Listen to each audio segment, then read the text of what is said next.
Mtazamaji, naona Arsenal ikipata mabao mawili, Man City moja. Wacha tusubiri tuone. Nitakurejesha mtazamaji kwenye makao ya Dr. Fred Matiang'i aliko waziri wa usalama katika mtaa wa Karen, ambapo naarifiwa kwamba kiongozi wa Azimio la Umoja One Kenya Raila Odinga anazungumza. Hebu tusikize. They have been in court.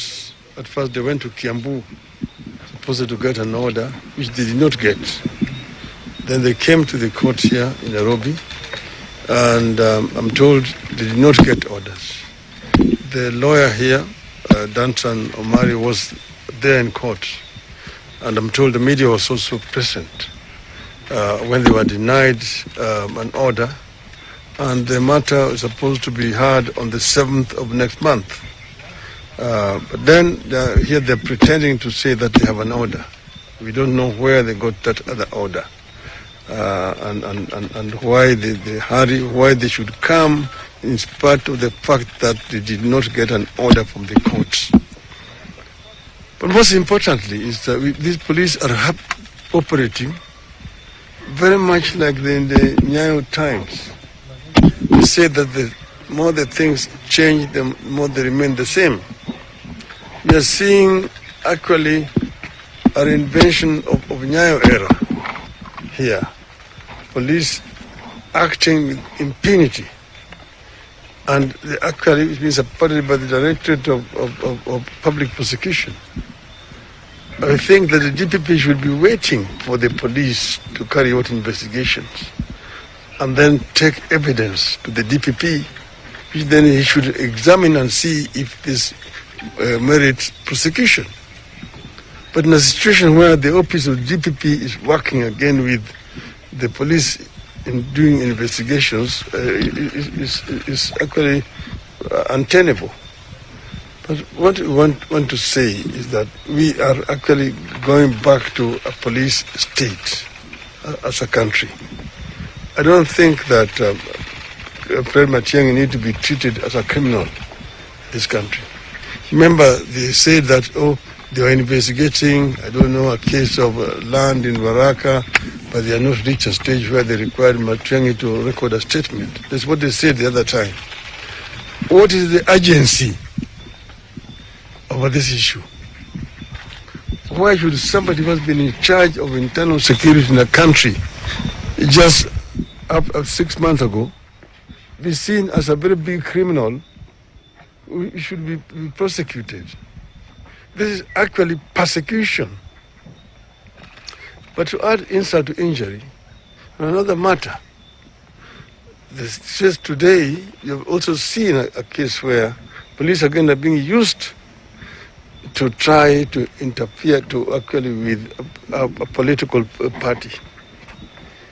You know that some other members of a party, Jubilee, actually defected to Kenya Kwanza, and they say that they are no longer going to be part of Azimio coalition. And then now the same people went and said that they are taking over.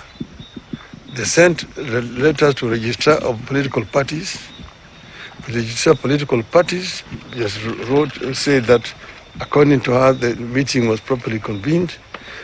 But that matter itself has not yet been concluded because the other party, the official, the bona fide officials of the party have not been given a chance to be heard.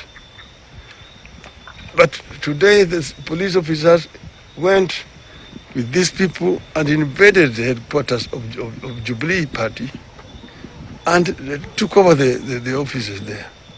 Meaning that actually they're trying to destroy Jubilee so that Jubilee can be consumed by Kenya Kwanza. This is basically an intention of taking this country back to a single-party dictatorship. This is what we are seeing here.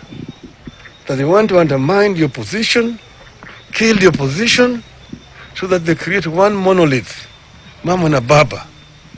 This is basically where we are going to. And this country is in serious danger of starting back to a single-party dictatorship.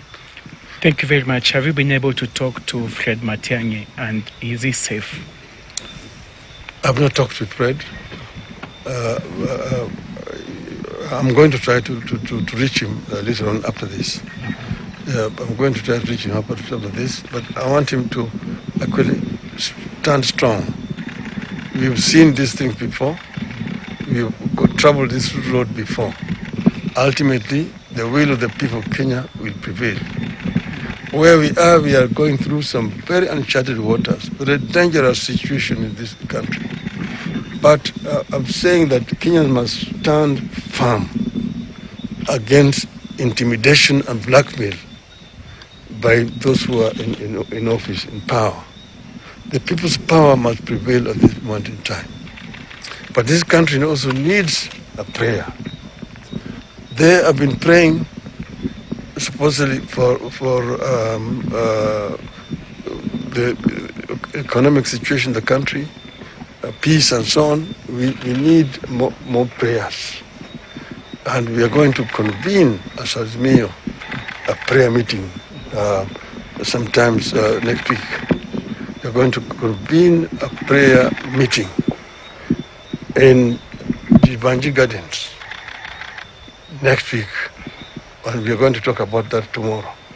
But for now, I just want to say that people of Kenya must remain firm. These people are trying to sanitize a lost election. An electoral theft is being sanitized, and they will begin already to use strong-hand tactics to intimidate and blackmail the people of this country. We will not take it lying down. And you know, today is Fred Matiang'i, and he's dominated headlines over the last week. Would you have any intelligence or information that maybe who else could be of interest to the security apparatus in the country? I'm not aware. I don't have any information. Of course, they have been jumping up and down, blaming and blackmailing people all over the place, that they are going to take actions against people and so on. We just want to tell them, bring it on. Bring it on. If you want it, we will prepare to. We're prepared to die in defense of the gains which have been made by the people of Kenya at a great cost. We will not allow this country to slide back to a single-party, one-man dictatorship in the name of God, because all the time they're talking about the Bible, and they are being fronted by very fake religious leaders. The Bible is actually being abused in order to sanitize dictatorship. And it's very unfortunate. Most of our religious leaders have actually completely lost it. They have been consumed, and they're actually mostly being bought in order to try to sanitize a very, very unhealthy political development. Honorable, if you think this is political, why do you think they're targeting Matiang'i so much? I think your guess is as good as mine. I don't know why, but they are basically trying to get most of the people with whom they were in government. They have some grudges against them, but I really don't know. They've been acting actually in a very strange way. Just in order to punish Matiang'i, you can see that in the appointment of 51 principal secretaries, they did not appoint a single person from the Kisii community. They did not appoint in a single person from a Kisii community. Again, even in the cabinet, of course, they appointed one person only. And then when you again come to now the Solicitor General, they are replacing one Kisii with another Kisii. In other words, there's no gain. So they're actually targeting, they're punishing a whole community, basically because of one person. We don't really understand why this is happening. If as a leader of Azimio, maybe the actions that you're going to take to end this? Of course, we as Azimio, we must defend the rights of every Kenyan and the right of every Kenyan community. We want an equal society. We don't want a society where some people are more equal than others. We have seen that this regime is discriminating against other communities in the country. If you have, you're appointing principal secretaries and 50% are just from a community against the others, of course you're discriminating. But these other communities also pay taxes. Taxes are paid by all communities in this country equally. But when you are now doing appointment, you look at appointment in parastatals since they started. Do that analysis. Go and look at procurement officers. Out of 32 procurement officers, 18 are from one community.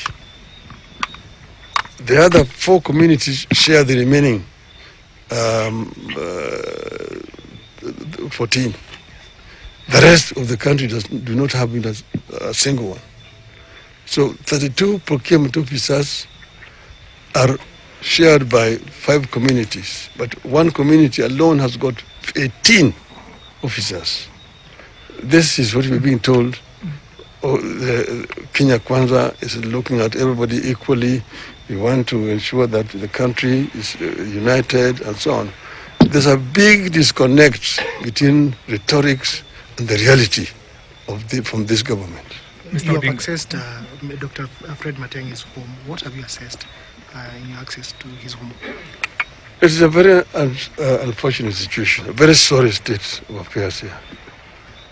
People here are traumatized, are terrorized, as if a big crime has been committed here.